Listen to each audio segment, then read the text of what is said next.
오늘 함께 보실 말씀의 제목은 믿는 자에게 주시는 구원의 약속입니다.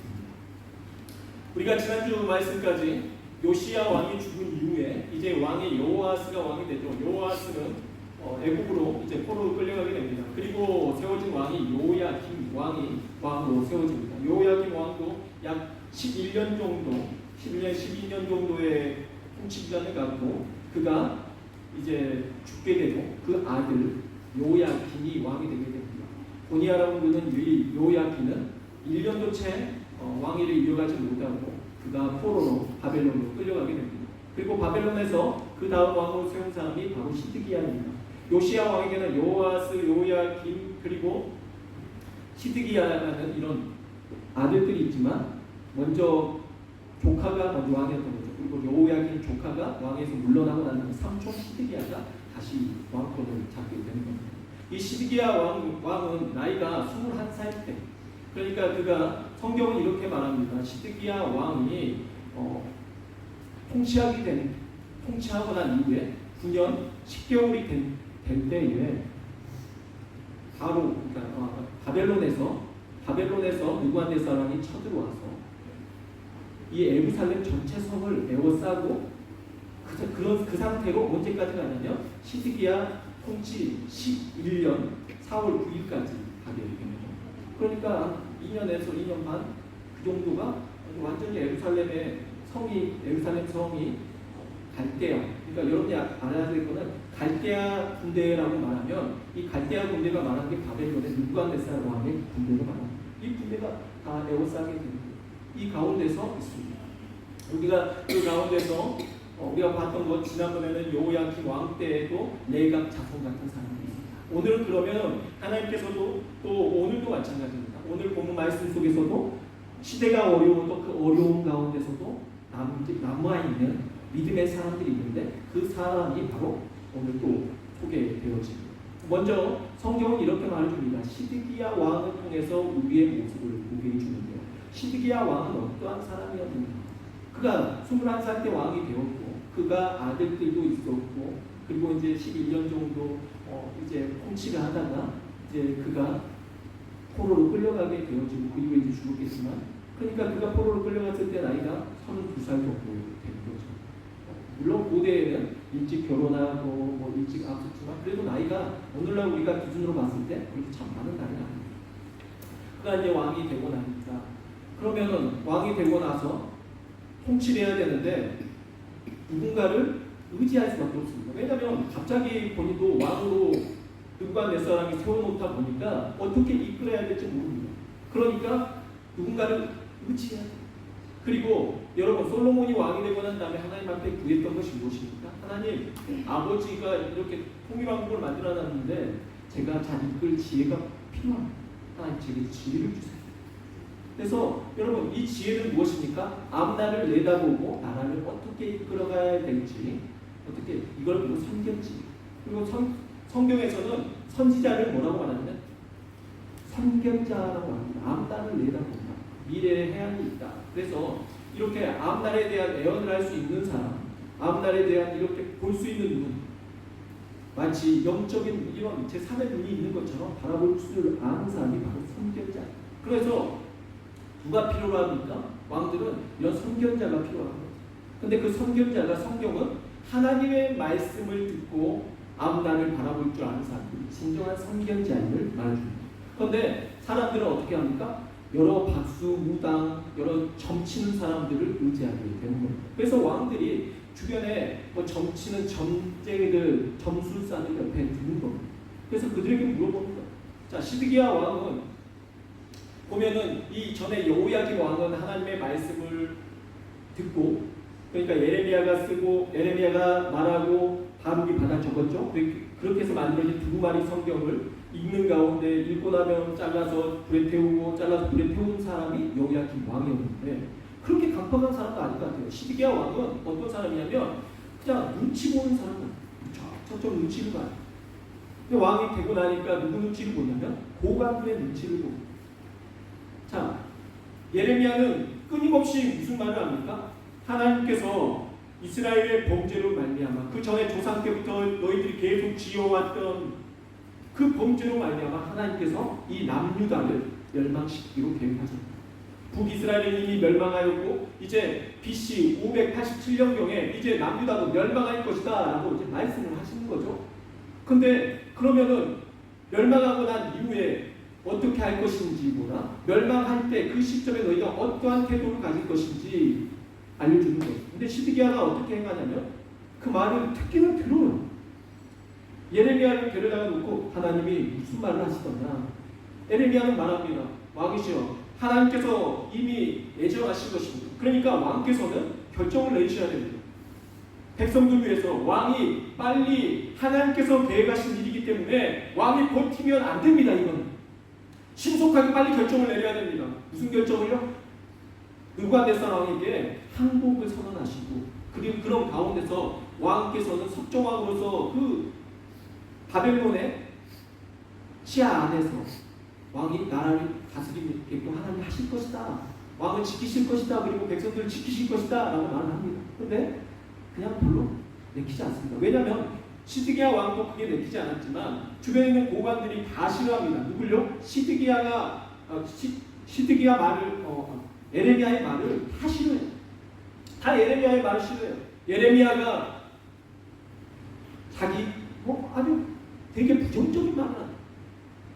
우리가 듣기 싫은 말을 한다. 이렇게 말합니다. 그래서 예레미야를 어떻게 하냐면 그 고관들이 이 사람을 죽여야 된다. 죽입시다. 왕이 죽입시다 이래요. 근데 시드기야 왕이 죽이지는 못하고 너희에게 맡긴 너희 마음대로 쳐야 돼요. 그래서 예레미야를 엄청나게 이제 고문하고 때리고 그렇게 해가지고 그 이후에 그를 감옥에 가두는데요. 그 감옥은 어떤 감옥이냐면 우물 안에 이제 물은 없었을 겁니다. 물은 없던 것 같아요. 그때 처음에 그 우물 안에 가두고 난 다음에 뚜껑을 씌워버립니다. 여러분 베니스 안에 가면 우물 있잖아요. 그 안에 넣고 그 안에 뚜껑 덮어놓으면 여러분 그 안에 살 수 있을까요? 얼마나 답답한가. 다 하도 못 살까. 그렇게 며칠 동안 예레미야를 가두고 있는 그걸 죽을 것 같죠. 그런데도 또 시드기야 왕이 불안한 거예요. 그래서 사람을 시켜서 예레미야를 몰래 빼오게 합니다. 그리고 예레미야한테 또 물어봅니다. 하나님께서 너에게 어떠한 말이 있으셨나요?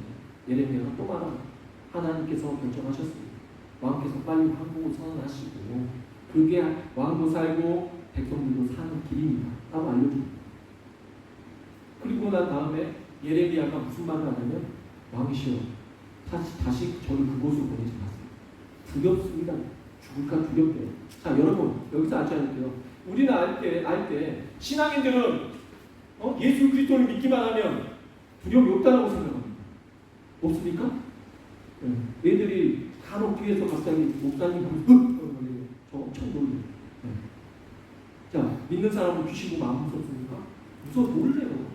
자 그러면은 야 귀신 보고 놀라니까 아직 나는 구원받을 힘이 없다. 나는 아직 그런 믿음이 없다. 이겁니까? 아니에요. 예레미야도 두려워요. 사람인 거죠. 그가 하나님의 말씀을 의지하면서 나아가고 있지만 그도 죽을까봐 두렵고 육체를 갖고 있기 때문에 그도 무서운 겁니다. 다시 그 우물 안으로 가면은 그 죽을까봐 무섭고 본인도 끔찍한 거예요. 다시 그 안으로 들어가고 싶지 않은 거예요. 그게 사람의 마음인 거죠. 엘리야가 기도했을 때 하늘에서 갈멜산에 불이 떨어집니다. 그리고 그가 기도했을 때 3년 6개월 동안 내리지 않던 비가 내립니다. 이 능력의 사람, 하나님의 사람, 그는 안 두려웠습니까? 두려웠습니다. 이세벨이 그를 잡아 죽이려는 걸 알고 그도 피해서 두렵고 하나님 앞에 떨리는 마음이 있어요. 어떻게 보면요 그런 사람들은요 마음이 되게 감성적이면서 심약한 자들, 마음이 그렇게 굳세지 못해요. 약해요. 그런데 언제만 강하냐면 하나님의 말씀을 듣고 그 말씀을 따라 행할 때는 강해지는 거예요. 원래 이 사람들은 마음이 약해요. 남들에게 싫은 말도 못하고 무서움도 많고 막 이런 사람들 되게 감성적. 근데 이 사람들이 하나님의 말씀을 들고 섰을 때는 하나님의 말씀을 갖고 섰기 때문에 다른 사람들 앞에서 강하게 비춰주는 겁니다. 여러분 이걸 분명합니다. 여러분 이걸 확실하게 하셔야 돼요. 여러분의 의지와 여러분의 힘으로 강해지는 게 아니에요. 여러분 우리는 어떤 걸 하나님 앞에 고백하는 거예요. 하나님 저는 약합니다. 저 겁도 많아요. 두려움이 많아요. 하나님 그러나 내가 주의 말씀을 가르쳐만큼은 흔들리지 않게 도와주시옵시고 구원의 약속을 힘입고 나아가는 데 있어서 이 땅에 살아가는 동안에 어떠한 누군가가 와서 나를 흔들어 놓을지라도 내가 주의 말씀을 붙잡고 흔들리지 않는 믿음 갖게 해주시옵소서. 기도해야 될 줄 믿습니다. 예레미야가 사람인 거죠. 흔들리는 모습 속에서 그의 인간적인 모습을 보게 됩니다. 너무 안타깝습니다. 그렇게 해서 예레미야를 보냅니다. 또 나중에 대신들 다 모인돼서 또 예레미야를 이제 불러가지고 이제 나라가 완전 멸망하게 생겼으니까 예루살렘 성이 포위되니까 다시 불러요. 야, 어떻게 되겠냐. 예레미야는 또 동일하게 망합니다. 망할 겁니다. 그리고 여기 있는 대신들 다 죽게 될 겁니다. 그리고 쇠사슬에 묶여가지고 이렇게 끌려가게 되고 이런 말을 하니까 또 네가 우리에게 저주를 퍼붓는구나. 분노를 합니다. 그래서 고관들이 진짜 이번에는 죽이려고 합니다. 그렇지만 또 안 죽고 이번에는 어떤 우물로 보내냐면 진창. 그러니까 그 우물 안에 물이 어느 정도 남아있고 그 안에 뻘이 돼가지고 있다. 그 안에다가 깊은 안에다가 집어넣어. 무슨 의미일까요? 우리가 찬양 가운데 수렁에서 끌어주시고 나를 또 반석에서 뭐 이런 찬양 있잖아요. 그러니까 깊은 웅덩이. 그 수렁은 뭘 말하냐면 수월, 지옥을 의미합니다. 그러니까 그냥 그들은 너는 지옥에 나가라. 넌 죽어라 쳐주하면서 그냥 거기 빠뜨린 것 같습니다. 그러나 그들이 그런다고 예레미야가 망하지 않는 거죠. 오히려 하나님께서 반대로 대비하십니다. 예레미야는 거기에서 또 있습니다. 근데 그 상황에 있을 때 정말 이번에는 그 전보다 더 죽을 수밖에 없는 상황입니다. 그 전에는 빵이 그 안에 성중 안에 그래도 음식이 남아있어서 하루에 빵 하나씩이라도 줬어요. 이건 빵도 없어요. 다 떨어졌어요. 그 안에 빠지면 이제 죽을 수밖에 없어요. 그때 오늘 성경에 나오는 사람, 구스 사람 에벤멜렉이라는 사람입니다. 이 사람이 오늘 본문 말씀 이전에 38장에서 있었던 일이에요. 그가 왕에게 가서 왕이시오. 그러면 안 됩니다. 예레미야를 저대로 좀 죽습니다. 꺼내야 됩니다. 그 말을 합니다. 여러분 이 말 한다는 거 쉬운 말일까요? 아니죠. 여러분 우리가 잘 아는 대로 에스더라는 사람이 성경에서 나오죠. 에스더가 왕 앞에 나아갈 때 그가 그냥 나갑니까? 오늘도 내 남편이니까 가서 그냥 말해야지. 아니에요. 여성들이 그때 나아가면 죽으니까 기도하고 금식하고 막 정말 어렵게 나아간 겁니다. 그래서 그게 믿음인 거예요. 그러면 에벤멜렉도 나아가서 시드기야 왕에게 왕이시여 지금 예레미야를 건져내야 됩니다 말하다가 너도 같은 편이구나 죽을 수도 있는 겁니다. 근데 에벤멜렉은 가서 담대하게 시드기야 왕에게 말을 합니다. 그랬더니 시드기야 왕이 그렇다면 네가 내가 30명의 사람을 붙여줄 테니까 가서 그곳에서부터 예레미야를 빼내라 라고 말합니다.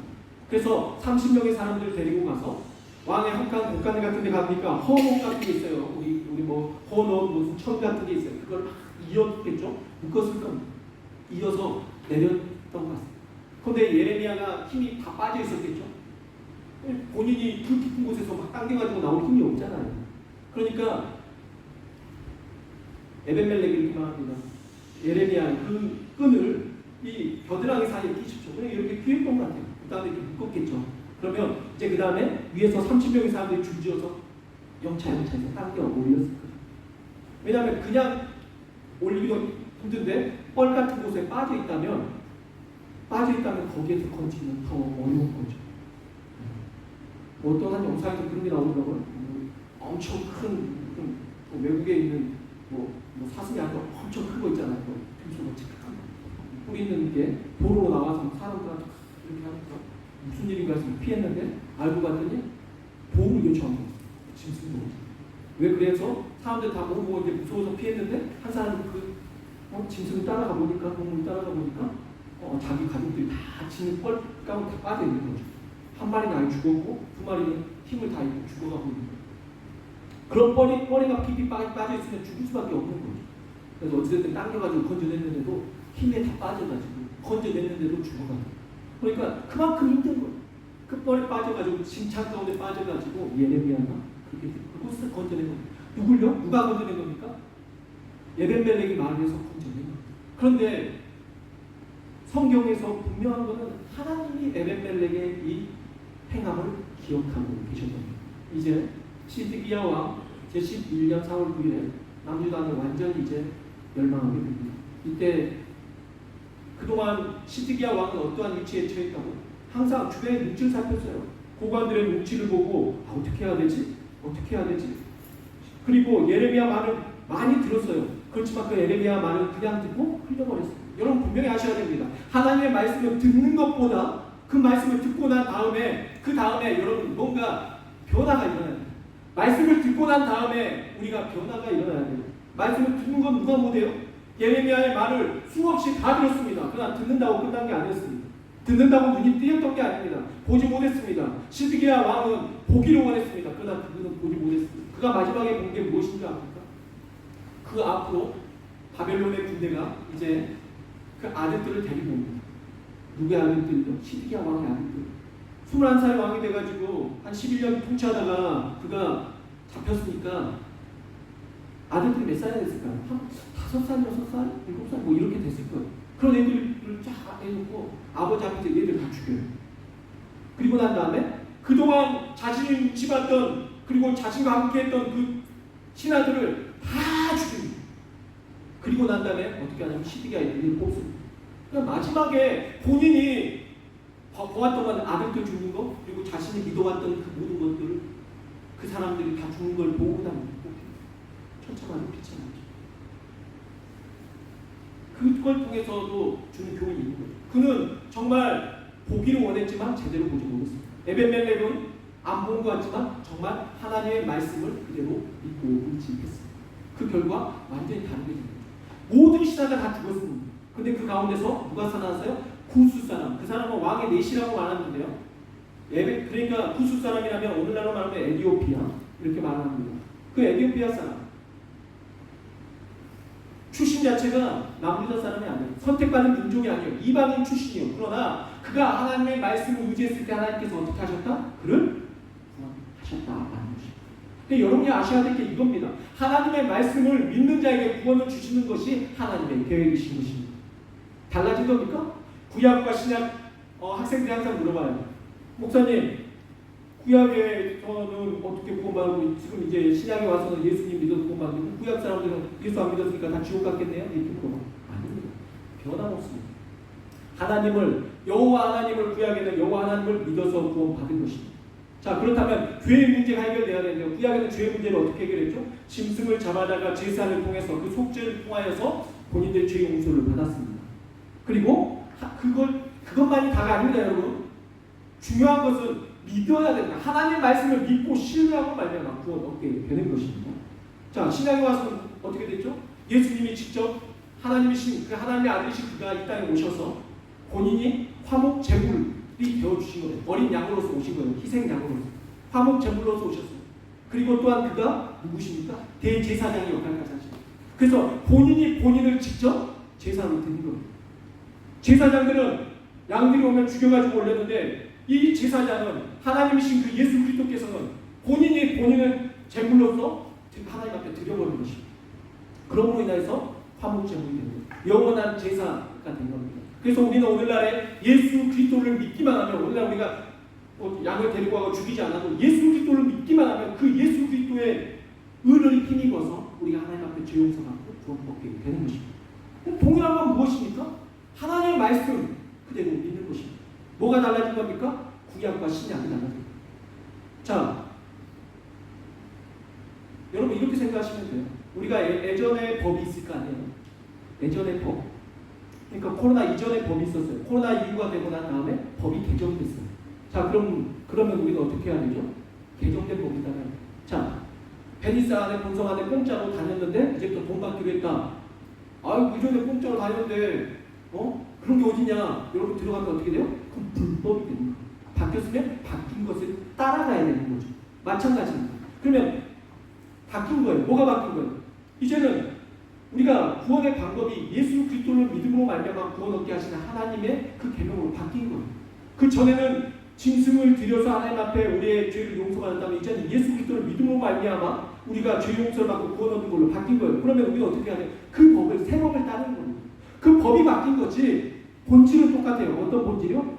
하나님을 믿음으로 말미암아 구원받는 거예요. 동일하다는 것입니다. 에벤멜렉은 하나님을 의지했습니다. 이방인이지만 하나님을 의지했습니다. 제가 예전에 말했습니다. 여러분 성경에 나왔던 레갑의 자손들 요나답의 후예들도 그들도 이방인 출신들이고 갈렙이라는 사람 그 85세에 하나님 앞에 이 땅 이 산지를 내게 주소서 했던 그 갈렙도 이방인 출신. 그러나 그들과 예수 그리스도를 하나님을 믿음으로 말미암아 구원 얻게 된 것이다. 그리고 그도 선택된 백성이 아닌 이방인 출신이지만 그 선택된 민족 가운데 들어올 수 있게 됩니다. 그러면 구약이나 신약이나 지금이나 그때나 다를 것 없이 우리는 누굴 믿음으로 말미암아 구원 얻습니까? 하나님을 믿음으로 말미암아 구원 얻게 되는 것입니다. 달라진 게 없습니다. 에벤멜렉을 통해서 하나님께서 약속하십니다. 그래서 우리가 첫째, 우리가 뭘 보아야 되는지 시드기야와 에벤멜렉의 그 차이를 첫 번째 보아야 됩니다. 16절입니다. 너는 가서 후수인 에벤멜렉에게 말하기를 만군의 여호와 이스라엘의 하나님의 말씀에 내가 이 성에 재난을 내리고 복을 내리지 아니하리라 한 나의 말이 그날에 내 눈에 앞에 이루리라. 첫 번째, 우리는 뭘 믿어야 돼요? 하나님의 약속은 반드시 이루어진다는 것입니다. 하나님이 무슨 말씀하셨습니까? 이 예루살렘 성은 무너질 것이다. 이거 너희들은 포로 끌려갈 것이다. 그 말씀, 그러나 다른 사람들이 들었어도 믿지 않았습니다. 그러나 에벤멜렉은 하나님을 신뢰했죠. 그래서 그 결과 그 하나님께서 약속하신 그것을 보게 되는 것입니다. 바로 하나님께서는 약속한 것을 여러분에게 비춰주십니다. 군 백성에게 비춰주십니다. 그래서 같이 그건 무슨 말이냐면 다른 사람들은 다 죽었잖아요. 똑같은 신한데 시드기야 신한들은 다 죽었는데 에벤멜렉만 살았잖아요. 그 말은 무슨 말입니까? 하나님께서 에벤멜렉이 살아서 네가 볼 거라는 말은 네가 볼 거라는 말은 네가 영원히 살겠다. 내가 앞으로 어떤 일이 있어도 너를 구원하겠다라는 말씀입니다. 17절입니다. 여호와의 말씀이니라 내가 그날에 너를 구원하리니 내가 그 두려워하는 사람들의 손에 넘겨지지 아니하리라. 무슨 말입니까? 하나님께서 내가 그날에 너를 구원하리니 그 두려워하는 사람들의 손에 넘겨지지 않아요. 에벤멜렉도 두려움이 있었습니다. 예레미야도 두려움이 있었습니다. 그러나 그 두려움은 그의 두렵다고 해서 그가 구원받고 못 받는 게 아닙니다. 그냥 사람이 두려움을 갖고 있어요. 그러나 하나님께서 그 두려움이 어떤 사람들에게는 두려워하는 그게 그 현실로서 드러나게 하시고 어떤 사람은 그 두려움이 일어나지 않게 막아주시고 하나님께서 에벤멜렉은 그 바벨론의 군대에게 잡혀가서 죽는 그 처절한 비참함을 당하지 않고 내가 너를 구원하겠다라고 약속하신 겁니다. 18절 말씀입니다. 내가 반드시 너를 구원할 것인즉 내가 칼에 죽지 아니하고 내가 노량물같이 내 목숨을 얻을 것이니 이는 내가 나를 믿었습니다. 여호와의 말씀입니다. 뭐 했다고요? 그가 뭐 했다고요? 네가 나를 믿었다. 네가 나를 믿었다.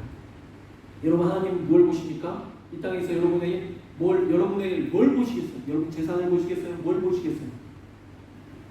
하나님께서 여러분의 믿음을 보시는지 믿으십니까? 하나님께서 그거 보시는 네가 나를 믿어.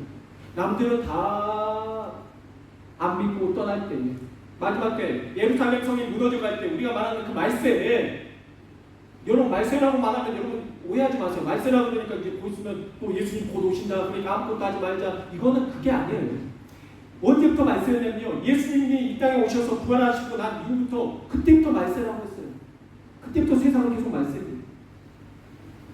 말세 내가 내 영으로 모든 육체에게 부어주리니 너희 자녀들의 애어날 것이 너희 젊은이 환상을 보고 너희 늙은이는 꿈을 꾸리라 하셨던 그 말세가 예수님이 오고 난 그 시점부터 말세인 거예요. 그러면 지금 그때부터 2000년이 넘었잖아요. 그러면 지금은 더 어쩔까요? 더 말세죠. 우리가 더 깨어있어야 되죠. 근데 그 마지막 때라고 그런 말세 신앙을 가지고 여러분들이 살아갈 때에 어떠한 믿음으로 살아가야 된다는 거죠. 에벤멜렉 같은 그 믿음으로 살아가야 된다. 하나님을 믿는 것으로부터 흔들리면 안 된다는 거예요. 마지막 때에 여러 가지 유혹이 있습니다. 아니라고 말하는 사람들 거짓 선지자들도 나와서 여러분을 유혹합니다. 미혹합니다. 그러나 여러분은 어떤 걸 믿어야 돼요? 하나님의 말씀으로 말미암아 구원받는다는 거예요. 흔들리면 오직 예수 그리스도를 믿음으로 말미암아 구원받는다. 하나님의 약속. 여러분 그래서 우리가 여러분이 해야 될 건 뭐냐면 그 약속의 말씀을 붙잡는 것입니다.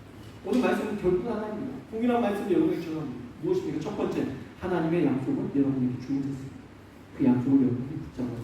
두 번째, 여러분 그 약속을 믿음으로 말미암아 받는 것입니다. 그 약속은 무엇입니까? 하나님의 말씀. 태초의 말씀이 계시니라. 이 말씀이 하나님과 함께 계시더니 이 말씀은 곧 누구시다? 하나님이시다. 그분이 누구시다? 곧 예수님이시다. 하나님의 말씀이 그전에는 이 언어로만 있었던 그 말씀이 육신이 되어 우리 가운데 거하시되 우리가 그 하나님의 영광을 보니 어떻다고요? 우리에게 그 영광을 보니 하나님이 직접 오셨어요. 그 하나님 말씀이신 그 예수 그리스도 보니 기쁘지 않을 수가 없죠. 여러분 그 예수 그리스도 우리가 믿는 것입니다. 그 믿음으로 말미암아 구원 얻게 하신 하나님의 그 약속을 여러분이 믿고 살아가는 것입니다. 오늘 시드기야와 에벤멜렉을 통해서 보여줍니다. 시드기야는 말세가 다가올 때 자꾸 간복입니다. 이쪽으로 갈까 저쪽으로 갈까. 에레미야 또 불렀다가 그 사람들 말못 들었다 이 위에 다 저리다. 여러분 이런 간복의 신앙생활을 보여주십시오. 중간에서 이걸까 저걸까 하나님을 시험하지 마십시오. 에벤멜렉은 그러지 않았습니다. 어려울수록 하나님 의지했습니다. 믿었습니다. 그러면 믿는 자에게 도움을 주시는 것입니다. 여러분 말세의 신앙 마지막일수록 세상이 점점 타락할수록 여러분이 가져야 될 신앙은 어떤 신앙입니까? 사람들을 보면서 여러분이 스스로 여러분의 구원의 방법을 개척해내고 생각해내서 그 방법대로 따라가는 것이 아니라 이미 주어진 하나님의 말씀 믿음으로 만든다. 구원받는다는 것에서 흔들리지 않는 것이 중요한 것입니다. 여러분 에벤멜렉 같은 일을 시드기야처럼 주변을 살피고 사람 보고 인본주의적인 생각으로 여러분의 방법으로 구원 얻을 길을 찾지 마십시오. 결국에는 그가 눈이 뽑혔습니다. 우리의 육신의 눈이 우리가 보는 게 보는 것이 아니고 깨달으시고 믿음을 바라는 것들을 실상에 보지 못하는 것들의 증거는 선진들은 이로써 증거를 얻었다. 뭘로요? 보이지 않는 눈으로 눈을 이 육신의 눈이 아니라 보이지 않는 영적 눈을 떠서 그걸 가지고 안 보이는 거지만 보이는 것으로 믿었다 라고 말씀하셨습니다. 사랑하는 성도 여러분 시드기야처럼 막 보기 위해서 믿지 마십시오. 그 육신의 눈이 뽑히는 걸 통해서 우리에게 주신 교훈이 무엇입니까? 우리 육신의 눈으로 보지 말고 믿음의 눈을 떠서 하나님을 바라보는 것입니다. 사랑하는 성도 여러분 덥고 힘들수록 우리의 영적인 육신이 무너져갑니다. 그럴 때 우리 영혼도 같이 무너져갑니다.